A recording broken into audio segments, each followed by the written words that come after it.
already seen how picking stocks and trying to time the market is counterproductive, but what about finding a fund manager to do all that for you? Well, it sounds great in principle, but in practice, picking managers doesn't work either. Trying to pick the manager who will outperform their index in the future is a very difficult task. It goes against the required statement on all mutual fund prospectuses, which is past performance doesn't guarantee future performance.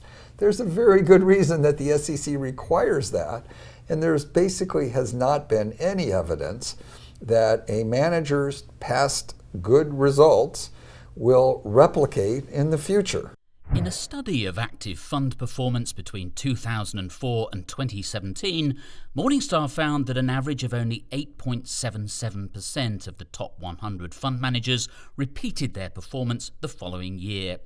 In 2008 and 2009, none of them repeated their previous year's top 100 performance. Variations in fund manager performance are a function principally of two things. First of all, luck, and secondly, the rotation of the style of their particular fund. When a manager's style is rewarded by the markets, that manager is often credited with skill. But when market conditions change, very often, so too does the fund's performance. Another problem in the analysis of the returns of mutual fund managers from the past is this unaccounting of the funds that actually went out of business because they had quite horrible returns. We call this a survivorship bias of the data.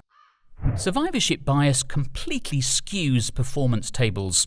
Citing data from the Centre for Research in Security Prices, John Bogle calculated that it inflates the remaining fund's average returns by 21%.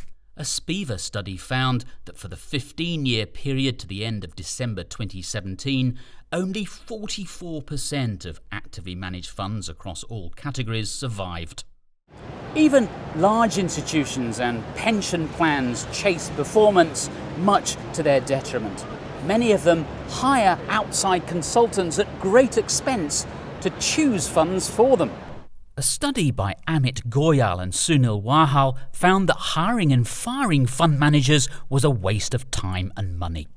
They analysed the results of hiring 8,755 managers over a 10-year period from 1994. Managers who were hired had outperformed their benchmarks by an average of 2.91% over the 3 years before being hired. But when costs were factored in, those same managers underperformed their benchmarks by 0.47% over the following 3 years. To add insult to injury, the researchers also found that the managers who were fired proceeded to outperform those who were hired. Remember as well that even if a fund does outperform consistently, that doesn't necessarily mean the manager of that fund is genuinely skilled. It can take a track record of many decades to be able to say with any degree of certainty that an outperforming fund hasn't simply been lucky. So, next time you read about a star fund manager, be very cautious. Like unicorns, Bigfoot and the Loch Ness Monster, the idea that you can rely on manager skill for consistent outperformance belongs in the realm of fantasy.